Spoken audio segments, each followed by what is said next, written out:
이재명 대표는 이번 보궐선거 결과에 대해 민주당의 승리라 생각하지 않는다고 밝혔습니다.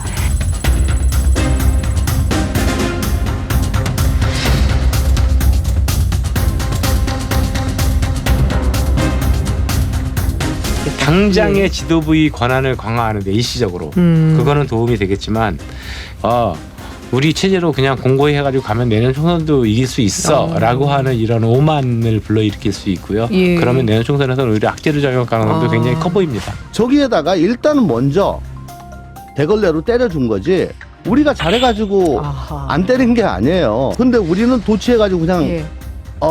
이재명 체제로 이렇게 이겼어. 이 상태로 내년 총선 가도 압승이야 라고 하면은 이제 대걸레가 갔다가 우리 와요? 쪽으로 오고 그땐 대걸레 없이 바로 새몽둥이가 날라올 수가 있는 거죠. 이번 선거 결과가 이 대표 체제에는 어떤 영향을 미치게 될까요? 말씀으로는 아주 전적으로 저도 같은 생각이에요. 근데 저 생각이 진심이냐, 진정으로 진짜 뼛속처럼 생각하고 윤석열 대통령의 국정기조를 대전환하듯이 스마트하고 유능하고 매력 있는 정당으로 탈바꿈하냐. 저 말씀만으로는 정치인들 말하는 거야 뭐 얼마나 뭐 기가 막힌 말 못하겠어요. 그러니까 실제로 그럴지 안 그럴지는 앞으로 두고 봐야 되겠죠. 저는 두 가지 지표가 있는 것 같아요. 이분이 지금 재판의 단계로 넘어갔잖아요. 모든 사법 리스크가. 그 재판을 너무 구차하게 재판을 지연하려는 모습을 보이지 않고 성실하게 재판에 임하는 모습을 보여주느냐. 근데 지금 같아서는 뭐 근육 손실이 너무 많아서 앉아 있을 수가 없다 뭐 이러고 금방 또 택시 한 1시간 타고 여의도 가고 이러는 걸 보면 그 재판 지연이라는 것도 우리가 저번 하던 대로 하실 것 같다 이런 생각이 들고요. 그보다 더 중요한 건 지금 통합의 메시지를 냈잖아요. 마음은 똑바로 서 있는데 몸이 자꾸 흔들려서 이해를 부탁드립니다. 우리 앞에 거대한 장벽이 놓여 있습니다. 그 장벽의 두께와 높이가 점점 커지고 있습니다.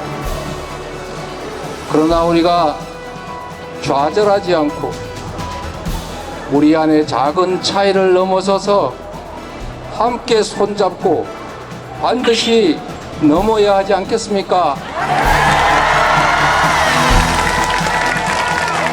우리 다 같이 단결하자 이 메시지에 맞는 당 운영을 보여주면 저는 정말 그 국민의힘으로서는 긴장해야 되는 순간이라고 봐요. 근데 지금 그 지표도 그게 만약에 진심이라면 바로 옆에서 뭐 고름은 살이 되지 않는다 이러면서 이상민 고름 뭐 이런 가결표 던진 분을 고름이라고 말하는 그 정청래 최고위원을 제재해야 되거든요.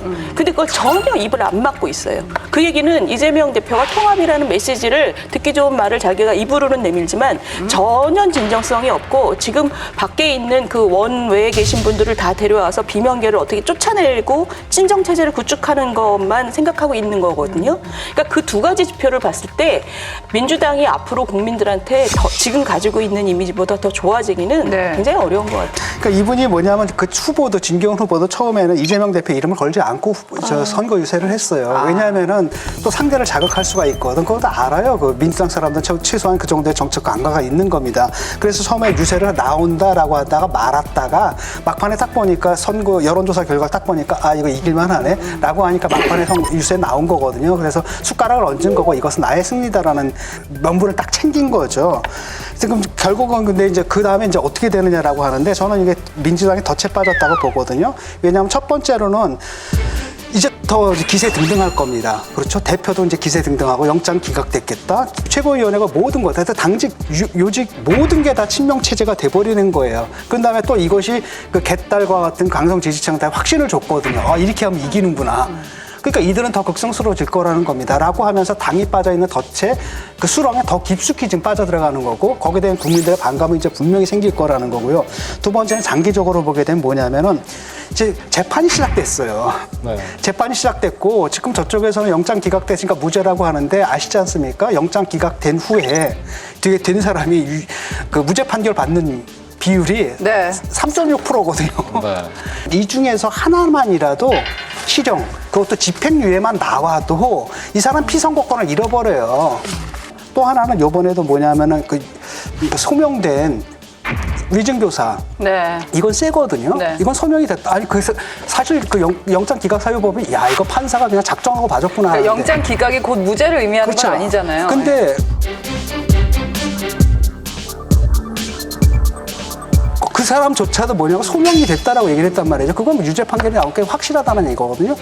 그런데 계속 가는 건데 어떻게 해야 되는 거냐면 끝까지 아마도 그나마 그 유죄 판결을 피하는 방법은 이제 재판 지연밖에 없어요. 계속 지연할 겁니다. 재판을 해가지고 3심이 안 나온 상태에서 자기가 대선 후보가 되고 대통령이 돼가지고 이거라는 거죠. 근데 만약에 한번 생각해 보세요.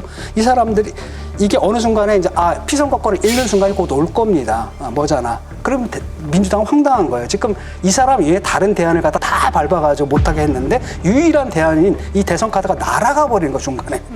이럴 수가 있는 거고.